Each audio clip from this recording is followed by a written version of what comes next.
Hey, I wanted to show you all. These are a set of pixel bullet lights that I got off of Amazon for $14.99.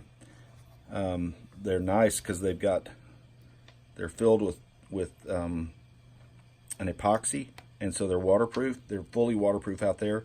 And I don't know if you can make out, they've got this little thing on the side that allows you to put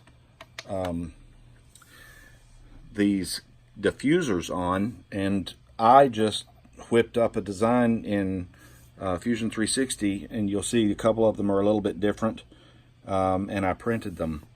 Didn't take long, and I just stuck them on there. I'm still fiddling with the design, but let me show you what they look like.